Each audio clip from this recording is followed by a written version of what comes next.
What's the deal, YouTube? It's your girl, Miss Honey. Welcome back, welcome back, welcome back, you guys. You already know what this is. Woosah Wednesday. This is Queen Sugar, Season 2, Episode 14.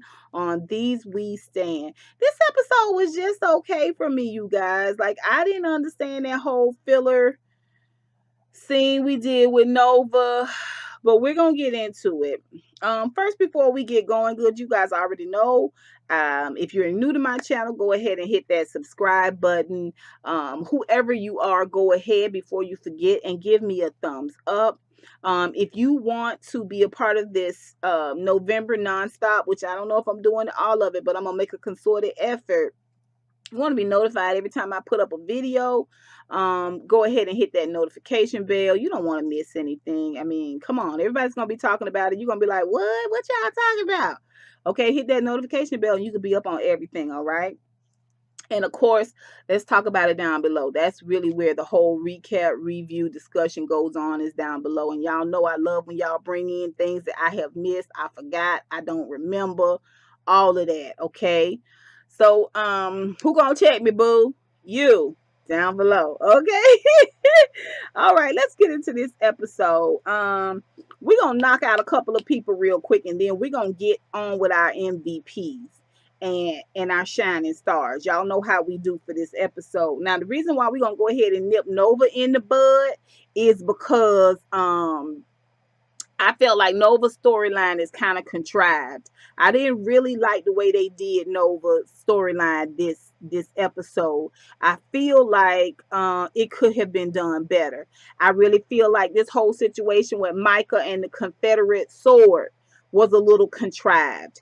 It seemed a little forced. It seemed like maybe there was some more conversation, like more scenes, but they opted to cut the scenes out and sort of just give us small little slivers. And this Nova situation where she's having this this tug of war between the boardroom and being a community activist, I just felt like was contrived. I felt like this little argument that she had with this chick at the party was kind of forced. I mean, we went from Mother Brown, who is a community activist in her twilight years, sort of kind of trying to pass the torch on to Nova, because they've gotten this huge grant. She wants Nova to sit on the board that is going to decide how the grant money is used in the Ninth Ward. And Nova kind of turns it down. She's like, I don't know if I'm a boardroom kind of person.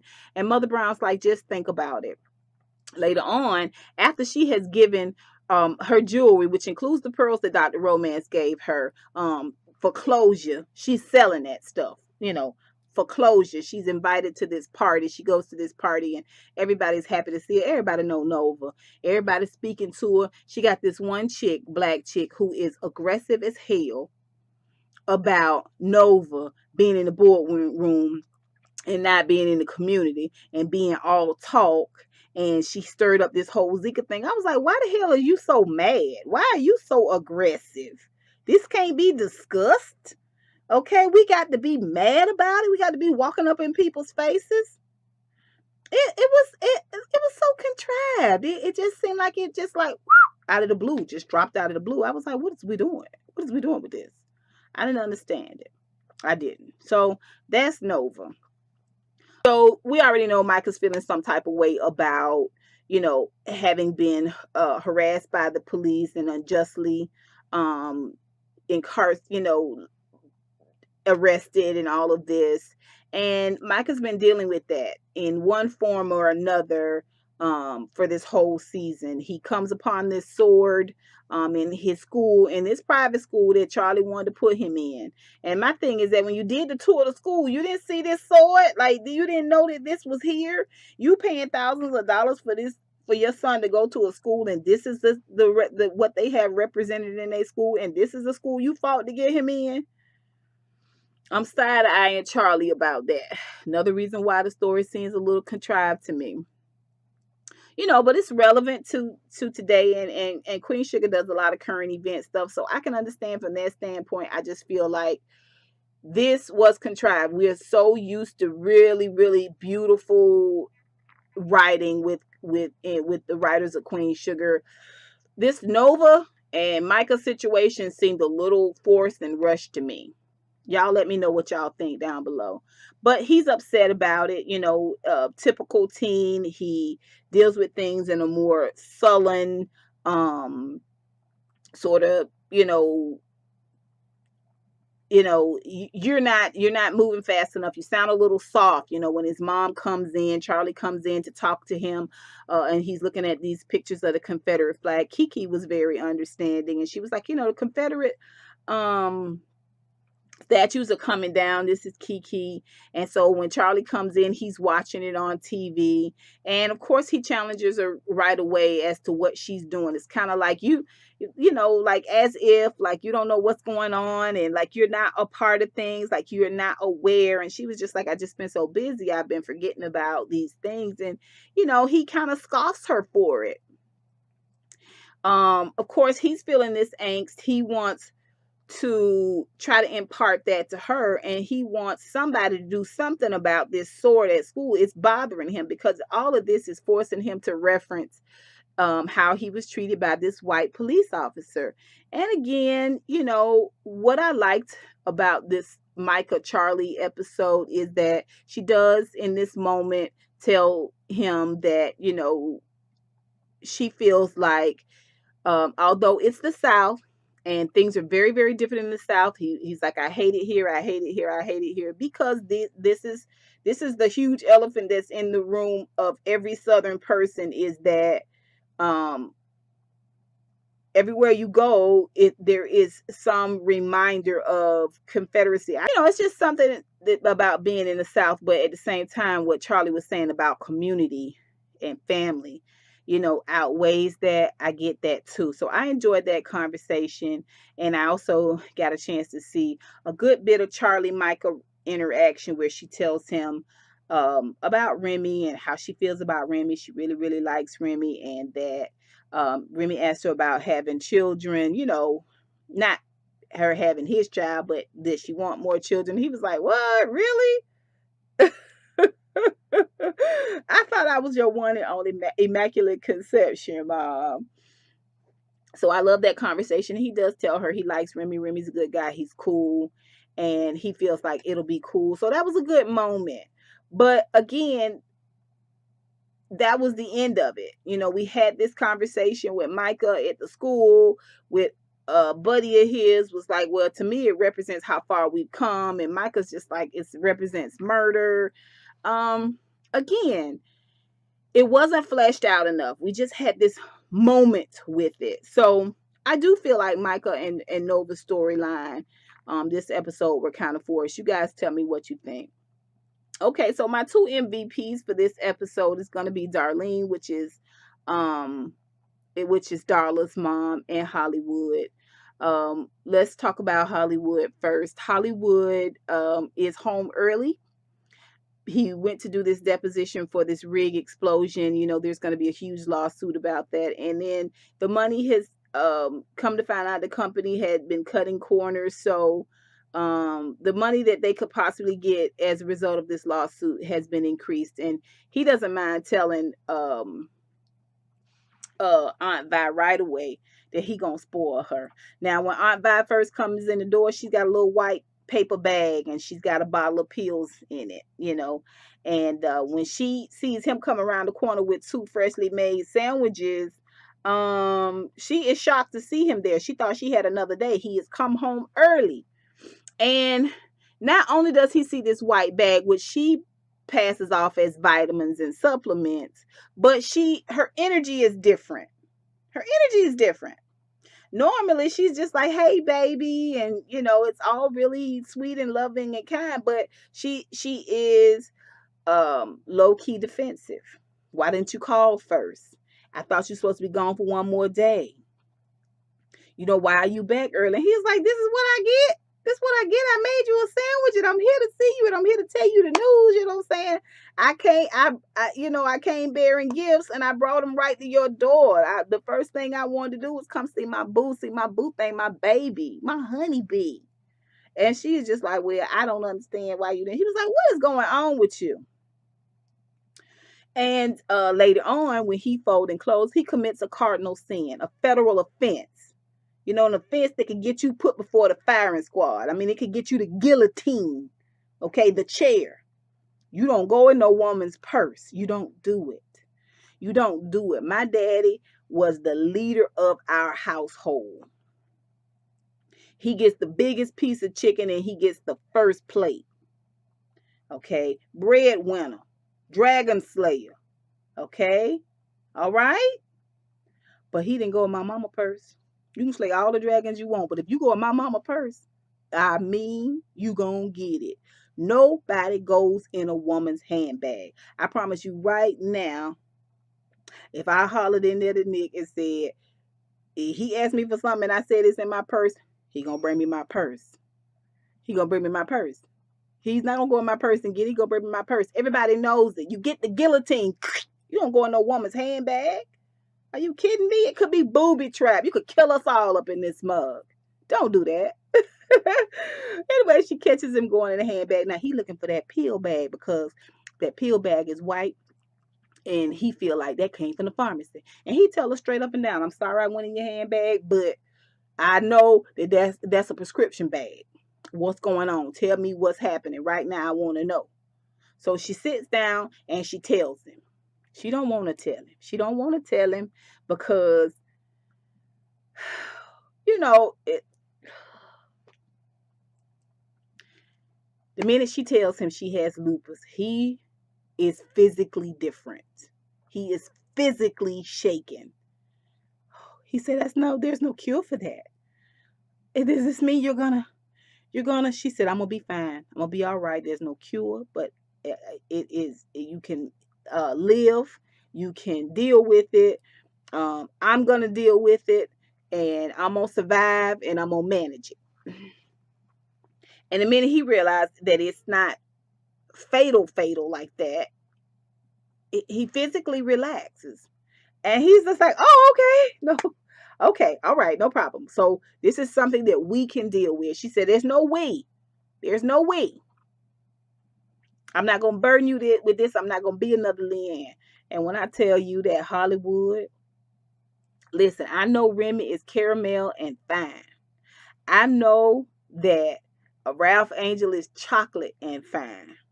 But baby, when I tell you Hollywood's heart makes him the most beautiful man in the world to me, it does. He tells Aunt Vi she's no Leanne. This is different. He tells her that we are going to do this together. I love you. And I'm going to be right here by your side through thick and thin.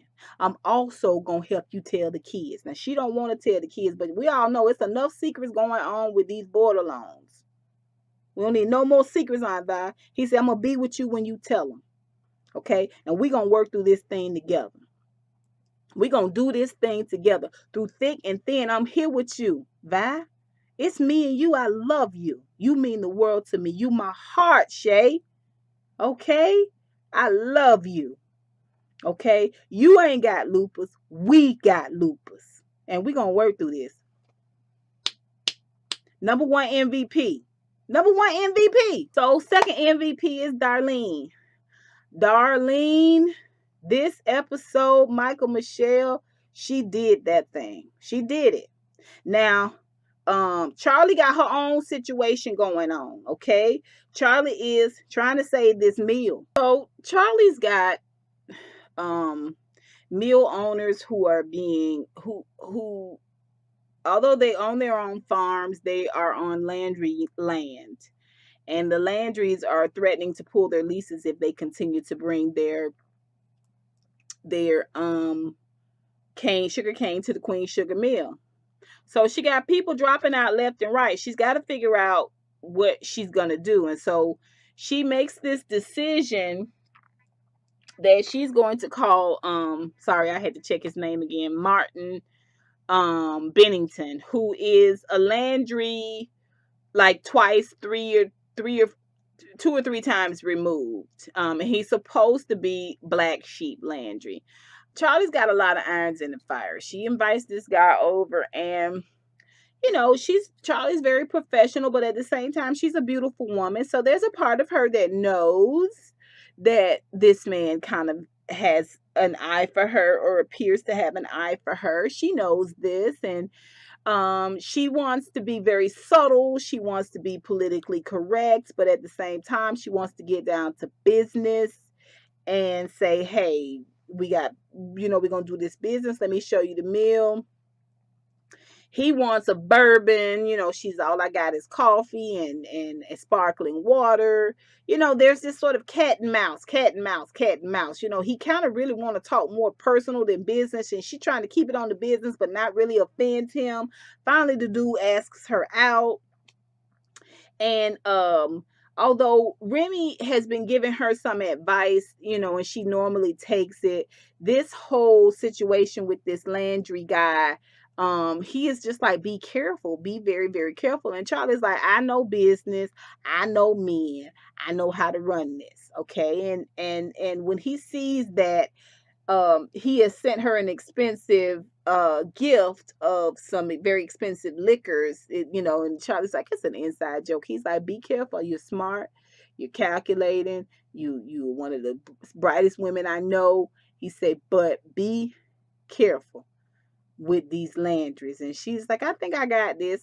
And I was like, oh, this is kind of ominous. Well, when Darla calls Charlie and tells Charlie that she can't come in, Charlie got so much going on, she's just like, okay, no problem. She doesn't really even question it. So the borderline still don't know what's going on.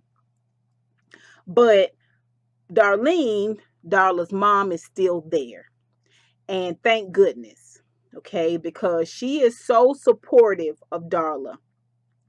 One of the best things you can do, and we talked about this before, is share your testimony of what you've been through with someone else, because immediately it lets you know that you're not alone, that you're not the odd duck out. And Darla needed to hear this. It's also a moment of empathy and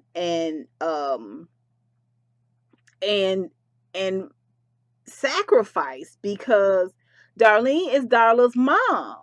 Okay, so we already have our mom in this place.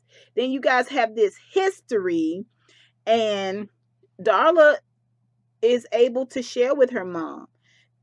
She doesn't know if it was more than one person, because she wasn't herself. She was so strung out when she went home and what started wilding out and doing these hard drugs. She doesn't know if she slept with one person or three, because I wasn't myself. And her mom says, believe it or not, I understand. I understand. Prior to this, Darla goes and gets Blue from school because Ralph Angel in the wind. Now, she done called Ralph Angel a million times. He don't pick up. Finally, when he pick up, he don't say nothing. And she tries to get him to talk to her, to please yell at me, scream at me, do something, tell me something. Please, don't be this way, Ralph Angel. Please come home. Ralph Angel say, after saying nothing all that time, he says, what home? Oh, it's like a dagger, like he stuck it in and twisted it. Oh, good moment. She has to go get Blue from school. That's why she calling out. She can't go. She cannot possibly go to work today. And her mom is there. And we get to see Blue. Just not a lot of conversation with Blue. Just scenes of Blue. Okay, we're going to talk about that. And her mom tells her, okay, that she had been down there, her and her dad had been down there 9 times to find Darla. And everything she had saw and everything she went through, she started drinking again. And Darla takes a breath. And she says, after 23 years of being sober, I started drinking again. And it was bad. I started drinking a lot. There's a lot to deal with. Well, this is a moment of vulnerability, because I'm not mom on the pedestal anymore, right? And also it's a moment of empathy, because I want you to know that you are recoverable. I want you to know that I believe that you are recovered. I want you to know that I believe this is going to work out. I want you to know that when I look at Ralph Angel, I see that he is a kind man, and I see that same kindness in Blue. All of this Darla needed. She needed to just keep rowing, keep rowing, keep rowing, keep believing. Your man's going to come back. This is going to work out. You are going to get through this. Me personally, I've forgiven Darla. I've forgiven Darla because I'm glad she spoke up about it. It is devastating, but we need Darla and we need Ralph Angel in order for Blue to be happy and productive. We do. We need this for Blue. We need this for the borderlines. Okay. We must forgive Darla and we must move forward from this as a family. So I have forgiven Darla. Okay. Darlene has forgiven Darla. Later on, when they get to talking about the whole more than one person thing, her mom tells her again a moment of vulnerability. She tells her, Darlene says, I can relate. Being a person who self medicated, who was a drunk, okay, out of control, not herself, I've been there before. So not only do you know your mom had a history of addiction too, but you know your mama did some stuff that is considered unspeakable as well. And Darla says, thank you for forgiving me, Mom. And there's this hug. Michael Michelle killed this episode. She did. She did a beautiful job supporting Darla. She did a beautiful job exuding this empathy and this kindness that you expect from your mom. But the vulnerability it took to say, I too have fallen. I too have fallen and gotten back up and fallen again and gotten back up. I too have done some things that put a bad taste in my mouth when I think about them. But I am forgiven and recovered, and you are forgiven and recovered, and we can move on as a family. She tells her, if you want to get Blue and load him up and we all go back home together, y'all can stay. You don't have to worry about anything. We'll take care of you and Blue. And this will give Ralph Angel a chance to, uh, think about things and get things together. I don't think her and Blue leaving is going to help the situation. I think her and Blue leaving the situation is going to drive an even bigger wedge. First of all, Blue is our baby. You're not taking Blue nowhere. Okay? Blue is a board alone. And Miss Honey has spoken. It was also this moment in this conversation that we realized, I don't know. It just feels like Blue will not be ours, in blood. That's what it kind of seems like they're going towards to me. I don't like that, but that's what it feels like to me. Anyway, yeah. So Michael, Michelle, who played Darla's mom, is my second MVP. I really, really loved her this episode. Let's talk about my shining stars real quick, you guys. My number one shining star for this episode is going to be Aunt Vi. To me, this episode, Aunt Vi really, really just solidified her place as the matriarch in this family. And when she is, although sad, she is that much more sad when she realizes she has to tell the kids. She doesn't want them to know. It just showed me this level of love that she has for her family. I love Aunt Vi's character. Tina Lifford does a beautiful job at the end when she came out with that prayer. It resonated hard with me because it's like this all cry. I remember my grandmama used to have this moan. She would sing and walk and sing, but she would get to this place in her worship. This just around the house. She would get to this place in her worship where she would do this moan, and I could hear that moan deep down in my bones, where she would just moan, and it would just have so much pain in it, but it would just be a releasing of that pain and that energy. And when she comes out of that room and looks up, and there's this one soft light that's beaming down on her, and she says, God, take this, whatever this is, take this. It just reminded me of my granny's moan. I can't do it. I can't do it until I'm in that moment, but it's this moan. I promise you, it will shake you to your core. And it's just like this ball of whatever it is, and you just bring it up really slow and release it. And when she did that prayer, I just felt like everything was going to be okay. Like, we're going to get through this. We're going to work this whole thing out. And when Ralph Angel comes in, Hollywood comes in and brings old drunk ass Ralph Angel in. Oh, he was so drunk as Cooter Brown, baby. When I tell you, you could have lit a match in front of his mouth and whew, he was drunk as hell. And she had that headscarf on. She was like, "Baby, what's wrong?" I said, "That's ooh." That's Aunt Vi. That's Aunt Vi. They ain't got Ernest no more, but they got Aunt Vi. Okay, and it just, I loved Aunt Vi this episode. I really, really did. My second shining star is Blue. The way they show Blue throughout this episode, not a lot of Blue dialogue, a lot of Blue references. Okay, a lot of little pictures of Blue, little snapshots of Blue on the swing, and Blue coming out of school. And then at the very end, the ending episode is Blue in the garden playing, and then he says, "There you are," and it goes black. We don't see who "there you are" is. We don't know who "there you are" is. But these little scenes about Blue really reminds us that Blue is the linchpin of the Borderlones. Okay, he is a key pivotal part of the Borderlones.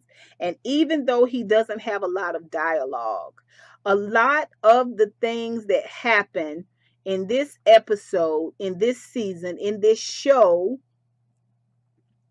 is about legacy. Ernest's legacy to his kids' legacy to their kids. Blue represents a continuation of a legacy. He and Micah, they represent a continuation of a legacy in one form, fashion, or another. And every time we see little Blue, we see hope. Every time we see Blue, we see love. We see pure, unadulterated love. I really feel like Blue is pivotal and he's key to the Bordelon family. And I stand by that. So yeah, those are my two MVPs. Those are my two shining stars. You guys tell me what you thought of this episode. Did you feel like Nova and Micah's storyline was kind of contrived? How did you feel about the way Charlie handled this Landry guy? You guys think that Charlie's gonna do some things she's gonna regret? Do you think? I mean, she told him straight up and down she had a man. So, I don't know. It was something about the way she was being a little coy just made me feel like Charlie's she's gonna bite off more than she can chew. Okay, I do believe that she is Wonder Woman, and I believe she can do a lot of different things. But I do believe that Remy is right. She might end up getting herself into a situation that she's going to regret. What do you guys think about Ralph, Angel, and Darla? Have you guys forgiven Darla? Okay, what do you guys think about Blue? Do you think that instead of drinking, Ralph Angel should have been out there trying to get a DNA test? All right. What did you guys think about Darlene and some of the things that Darlene shared? Put it down below. Let me know what you guys thought about this episode. That's all I have for you guys, honeybees. Like I said, this episode was good, but it wasn't great for me. Definitely Hollywood killed it. Darlene killed it this episode, and Tina Lifford and Little Blue, I'm telling you, these are my shining stars for this. I really have to say, Tina Lifford really, really has been doing it for me for the last 3 or 4 episodes. Not a whole lot of scenes, but the scenes that she's been giving me has been some super, super high impact scenes. And I really, really am happy to have her as one of my shining stars. Blue, I stand by it. Blue is going to be our guardian angel for the Bordelon family. And every time I see him, he brings me joy. He brings me peace. Y'all put it down below. Let me know what y'all think. Until next time, honeybees. Mwah. I'll holla.